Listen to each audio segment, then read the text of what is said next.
Au matin, elle n'était plus là. Elle s'était fait la malle, comme une salope, pendant que je dormais. J'avais la ganache posée par la joue sur la moquette quand j'ouvrais les yeux, et la première chose dont je me rendais compte, c'était ça.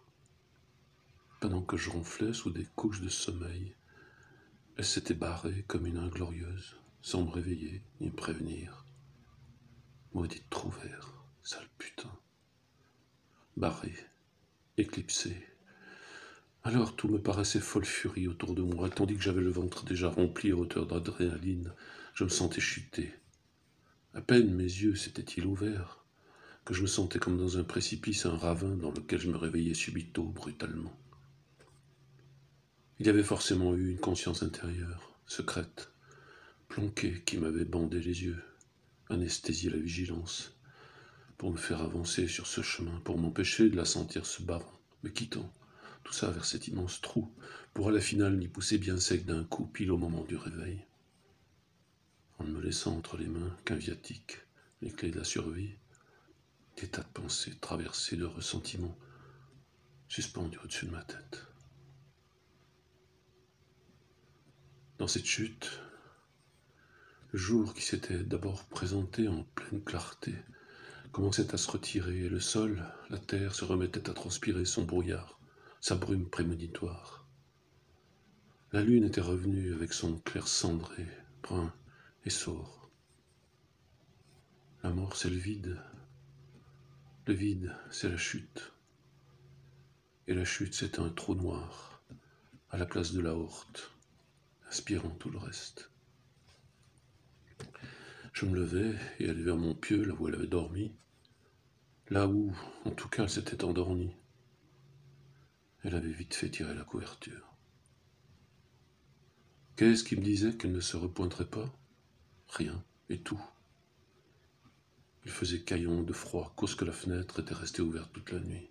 Elle ne l'avait pas refermée. Ses frusques avaient disparu de la chaise, et il ne restait dans ma piaule que l'odeur d'une seule personne, la mienne, comme si elle avait pris soin de tout effacer, de faire disparaître toutes les traces de sa brève présence ici. C'était comme si j'avais toujours été seul. Je ne sais pas expliquer davantage le sentiment que j'avais. Alors des étourdissements se mirent à m'enclumer. Je me rassis sur la moquette, au pied de mon lit. C'est comme si on m'avait enfoncé un couteau dans la gorge. Me vint une première salve de sanglots violents, intenses, irrésistibles, et les premiers nœuds. Je savais bien pourquoi je chialais comme un gosse. Je le savais sans l'ombre d'un doute illico. C'est qu'il y a des scénarios qu'on connaît, qu'on renifle, des plans qu'on voit venir et qu'on écarte pourtant de toutes nos forces parce qu'on n'en veut pas. Qu'est-ce qu'elle peut aimer ça, la fatalité? Nous voir nous épuiser, à échafauder autre chose, un autre scénario, une alternative. Elle se marre, elle est pleine de rire géant devant le spectacle qu'on lui offre gratos. Pauvre bête aux tempes mouillées, s'agitant pour empêcher une roue 100 fois plus grande qu'elle de la terrasser et de l'écraser tout en faisant vibrer ses maudites trompettes.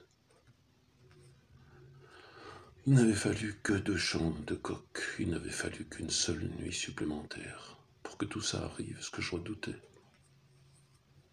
Pauline m'avait planté comme une raclure, comme on met un coup de talon sur les doigts du pays qui s'accroche, suspendu à la falaise, après lui avoir fait miroiter la promesse d'une main tendue. Elle m'avait faisandé depuis le départ, Veritas. Elle m'avait mis son ex dans les pattes, cause qu'elle avait bien lu mon visage de manant. Elle l'avait vu à travers. Elle s'était dit que j'étais fait pour ce genre de sale boulot, la débarrasser de son gars. Elle m'avait aguiché avec l'idée qu'on pouvait rester ensemble, parce qu'elle savait qu'un affamé comme moi, un crevard de ma trempe, était capable d'accepter n'importe quoi d'elle, et elle s'était barrée parce qu'il faut un moment revenir à la réalité. Elle ne voulait pas de moi. Mauvais coup venant d'une pute qui avait valsé longtemps avec le diable.